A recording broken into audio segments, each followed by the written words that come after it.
The opinions and recommendations expressed by Dan are his own and do not necessarily represent the opinions of this station or any of the show's sponsors. Welcome back, American Family Radio Network, Financial Issues. I'm Dan Celia. It's great to be here. We're going to get to the phones, 866-392-98, 866-392-98. Great interview there with Senator Ron Johnson. I sure appreciate him taking some time out of his schedule to come on here and stay an entire segment. You know, when we talk to so many, they say, well, you know, I can give you 2 minutes, I give you 3 minutes. And I don't think I can get any substance out of 2 or 3 minutes. But so I usually don't do it. And I appreciate his willingness to be here for that entire segment. And great stuff. And, you know, we do need to support him. We do need to let him know that, just encourage him. Because, you know, look, no matter what the situation, and I know this from personal experience, regardless of, and you all know this too, regardless of how right you may be, even how right some others think that you are, it's always difficult when people that you respect or people that are associates or co-workers begin to criticize and throw stones at you. It's always a difficult place to be. And it's very, very easy to get discouraged, to give up, to move on. I think there's some, from a political standpoint, that do that intentionally for that reason. And we need to let Senator Ron Johnson know he's from Wisconsin. You all obviously are not from Wisconsin. Many of you, I know I'm speaking to some in Wisconsin, but need to get on the phones and encourage the senator. Tell him you're going to pray for him. Let's do that. Let's make sure that we lift him in prayer, that God would continue to give him strength, that he would continue to be a watchman and a light for us, and to lift him up in prayer and ask for strength and encourage him when you call. Just to say thank you will be a great encouragement. Let me go to Jim in Ohio. Hey, Jim. Hey, Dan. How you doing? I'm doing okay. Good. Listen, I want to, first of all, just thank you and your staff and the ministry that God's given you. I just, as you were saying about people willing to go into battle and do the battles, regardless of what the outcome may be, to do the right thing. You are one of those voices that, and it's so obvious with the people that call in, and I know I'm blessed by listening to you every day, and just the energy and the enthusiasm and the love for the Lord that you have, and the love for our country as well. So I wanted to thank you for that. I really appreciate. We need more voices like that, like yours. That's a huge encouragement to me. My question is, I know right before the end of the year, you had talked about your insurance company writing you a letter and telling you that they were going to raise your rates, and then a couple of days before the end of the year, they canceled your insurance, and you said they'd actually told you they were going to enroll you, or had enrolled you in Obamacare. Maybe you've talked about this and I've missed it. I listen to you almost every day, but I just wondered what the outcome of that is, or if you were ever able to contact them and what's going on there. Yeah, thank you for that, Jim. Yeah, I did. As a matter of fact, I was on the phone with 3 Aetna officials yesterday, and I was driving to New York yesterday right after the program, and I used that time to be on hold and get on the phones. And, you know, I did talk to them, and it was, I think I'm making some headway. So I was promised that a senior manager was going to get to me by the end of this week. So I'm gonna wait and see. So I think I'm making some headway, but you know, we're it's been ugly. The conversations have been relatively ugly. It's very difficult to have conversations with someone when they, you know, they tell you they did something. I don't fault them. They believe that it was actually done. And I'm sitting here saying, well, no, it wasn't. And I'm not the average person. So my and what I mean by that, my argument with them is, look, I'm a nationally syndicated radio talk show host. I know you don't care about that. But my point about that is that I've been talking about Obamacare since the day it was introduced on the House floor.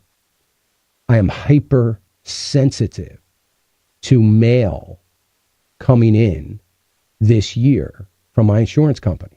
hypersensitive. There's no way anything marked Aetna or an email marked Aetna or a phone call from Aetna would have escaped me because I'm so hypersensitive. I've been looking and watching so intently. So my argument has been, I'm telling you, none of that you say was done was ever done. And I would have known. And had it been done back in October, which would have been reasonable, then I would have started to make some plans.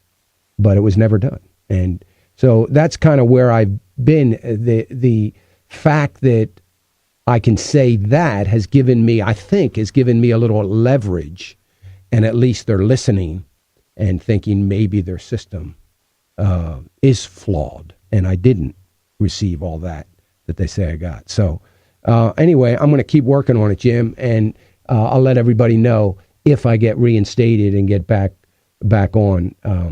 But right now, I'm just hoping I stay healthy because I'm flying without any assurance. Thank you, brother. And Jim, man, I really appreciate your encouragement because it was an incredible encouragement to me, and it's the fuel that keeps me going. So I sure appreciate it. Let me go to Robert in Indiana. Hey, Robert. Go ahead, Robert. Yes, 2 points. Number one, I agree with you wholeheartedly that they should fight, even though the battle looks as if they can't win. They ought to have the courage to fight. Mm-hmm. Number two, if they won't fight, and they won't, they should just go home because they are powerless. Because their cohorts, their associates in the House, that don't control just 1/3 of the branch of government. They could control 100%. Because in the Constitution, they have the power of the purse. They should cut off the funding of every Obama agenda, and they do not have the courage or guts to do it. So every Republican senator should just go home. They're powerless. They have no power, and they won't fight. They're gutless, including Johnson. He's gutless. He won't fight. Good stuff, Robert. You know what? And I agree with you. They do have the power of the purse. I think I agree with everything you said, with the exception of the fact that, I think Johnson is trying to fight. He's the only one, with the exception of Senator Vitter, who put the amendment together on this idea that everybody has to be included. All of Congress has to be included in Obamacare. This is just one issue now. I know you're talking about many issues, and which you're right on. I mean, the idea that they're not gonna fight. But I think Ron Johnson has, and he was right. It wasn't empty words. He is a guy he's not a lawyer, he's a businessman, and he's always fought, and I appreciate that. And I think he's fighting here. I think this is his only recourse. And I'll tell you, one of the arguments by all of our representatives are, well, you know what?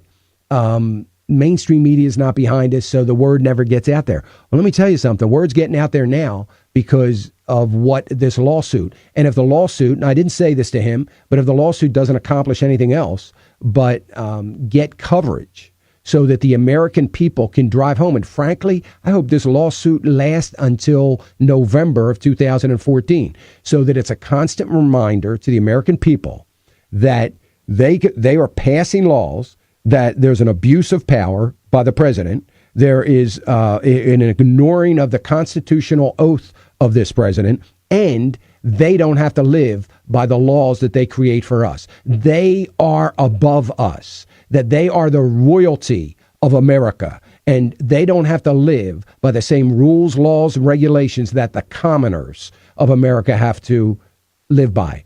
And it is good to see someone stepping up. He's being criticized by his own party, just like Ted Cruz was, being criticized by the Republican Party for this lawsuit, being accused of it being political and a political ploy and a political stunt.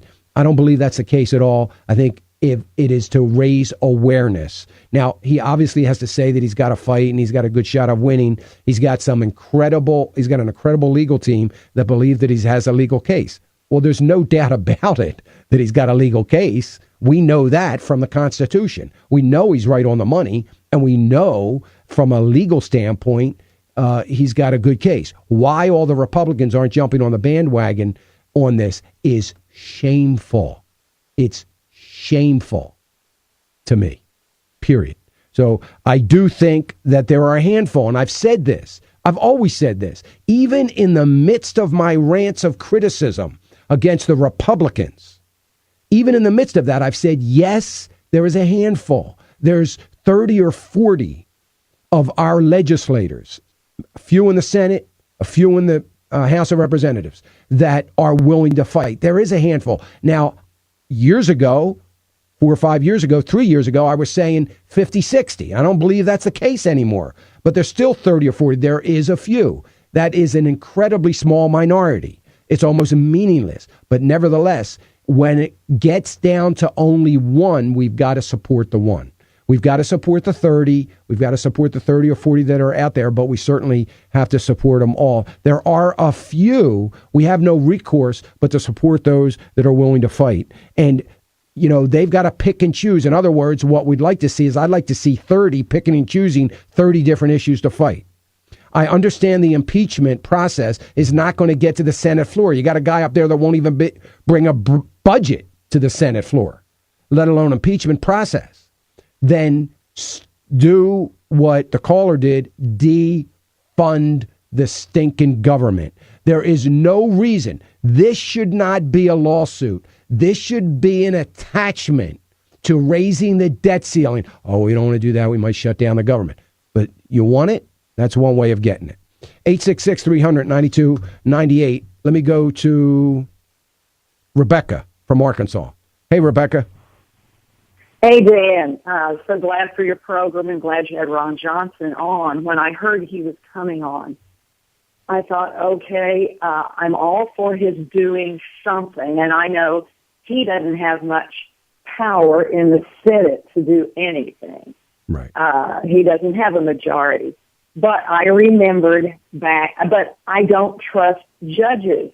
They can't rely on judges to necessarily rule the right way and do the right thing. They're kind of passing the buck.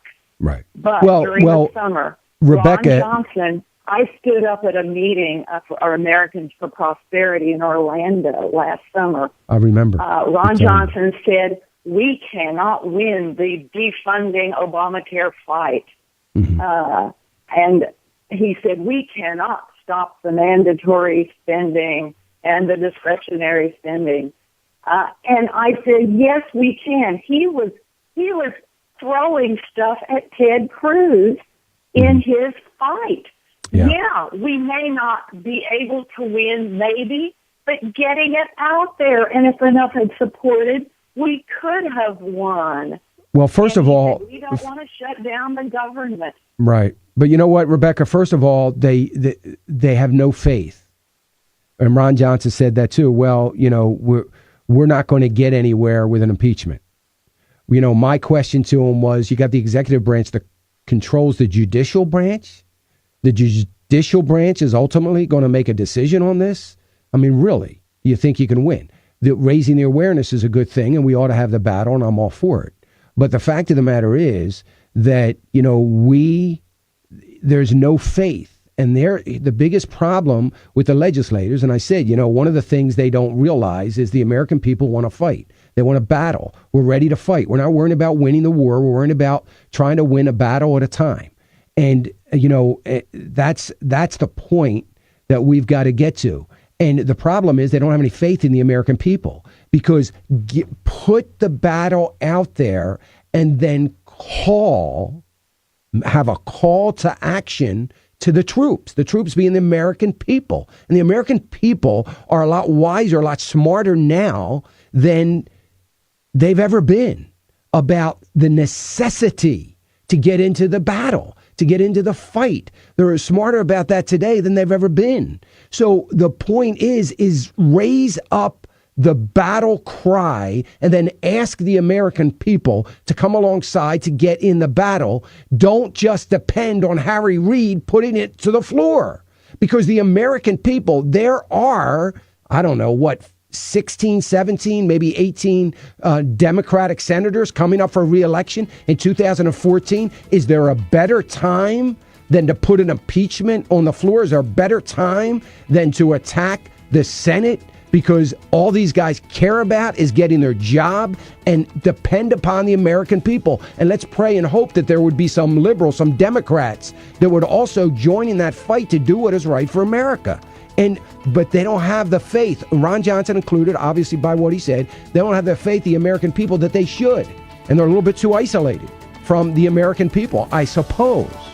But when the fight is waged, when it's a Ron Johnson, regardless of what has been done in the past, when there's a Ron Johnson or a Ted Cruz or a Mike Lee or David Vitter that is willing to raise into battle, we've got to support it, thank them for it, and encourage them to keep it up so that we don't lose them as well.